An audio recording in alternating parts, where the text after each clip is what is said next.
Hello friends, let's learn political science में आपका स्वागत है। आज हम देखेंगे हमारी आर्टिकल सीरीज की 30 नंबर क्लास, जिसमें हम देखेंगे कुछ नेक्स्ट आर्टिकल्स। देखते हैं आर्टिकल नंबर 206 यानी 206 क्या कहता है कि लेखा अनुदान, श्रेय मत या असाधारण अनुदान। अब हमने एक आर्टिकल पढ़ा था, आर्टिकल नंबर 116, जिसमें दिया था ये सेम लेखा अनुदान, प्रत्यय अनुदान और असाधारण अनुदान। वो था 116 सेंटर लेवल का और ये है स्टेट लेवल का। लेखा अनुदान क्या होता है, आपको पहले भी बताया था कि जैसे बजट जब पास होता है तो उसको टाइम लगता है 70-75 दिनों का।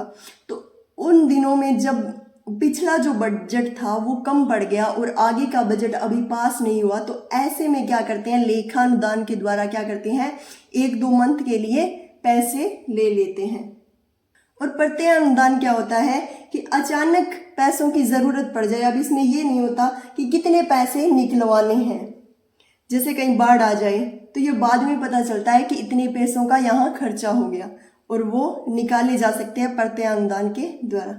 और असाधारण अनुदान क्या होता है, इसमें दिया है कि यह वित्तीय वर्ष की वर्तमान सेवा का हिस्सा नहीं होता।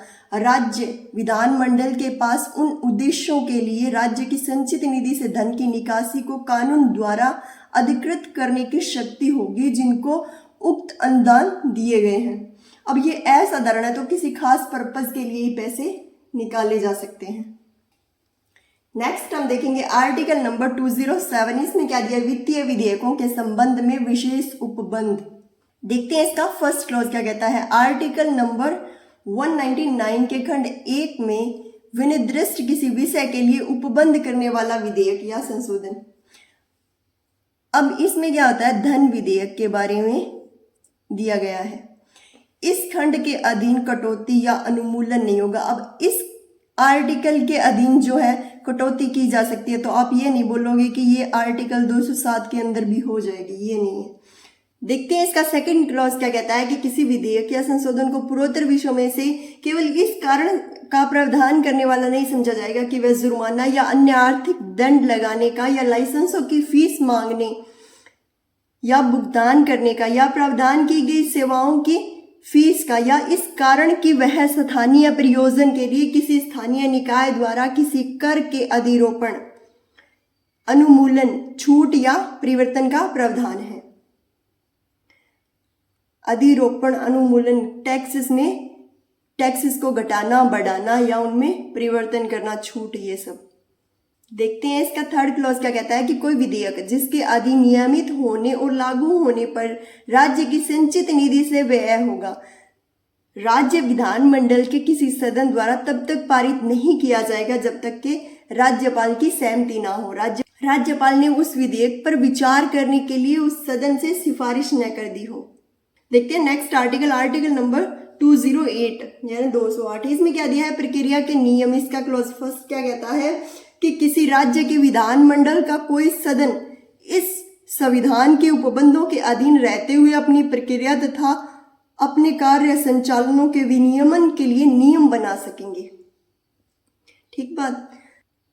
नेक्स्ट देखेंगे इसका सेकंड क्लॉज क्या कहता है कि जब तक खंड 1 के अधीन नियम नहीं बनाए जाते, यानी कि ये खंड 1 इसने बोला है कि नियम बना सकते हैं और इसने बोला है कि जब तक नियम नहीं बनाए जाते तब तक क्या करेंगे, तब तक इस संविधान के प्रारंभ से ठीक पहले तत्स्थानीय प्रांत में विधानमंडल के संबंध में प्रक्रिया के नियम और स्थायी आदेश उस राज्य के विधानमंडल के संबंध में ऐसे उपांतरणों और अनुकूलनों के अधीन रहते हुए प्रभावी होंगे जो यथास्थिति विधानसभा के अध्यक्ष या विधान परिषद तो सभापति के द्वारा किए जाएंगे। नेक्स्ट देखते हैं इसका क्लॉज थर्ड क्या कहता है कि विधान परिषद वाले राज्यों में राज्यपाल विधानसभा के अध्यक्ष और विधान परिषद के सभापति के परामर्श के पश्चात दोनों सदनों के बीच संचार के संबंध में प्रक्रिया के बारे में नियम बना सकेंगे राज्यपाल। नेक्स्ट देखते हैं आर्टिकल नंबर 209 यानी 209। इसमें क्या दिया है, राज्य विधानमंडल में वित्तीय कार्यों के संबंध में प्रक्रिया का विधि द्वारा विनियमन, विनियमन यानी स्थापन या लागू करना। अब ये आर्टिकल क्या कहता है कि किसी राज्य का विधानमंडल वित्तीय कार्यों को समय पर पूरा करने के प्रयोजन के लिए किसी वित्तीय विषय के संबंध में या राज्य की संचित निधि में से धन के विनियोग के लिए किसी विधेयक के संबंध में राज्य के विधानमंडल के सदन, एक सदन है तो विधानसभा और दो सदन है तो विधानसभा और विधान परिषद की प्रक्रिया और उनमें कार्यों के संचालन की विधि द्वारा विनियमित कर सकेगा।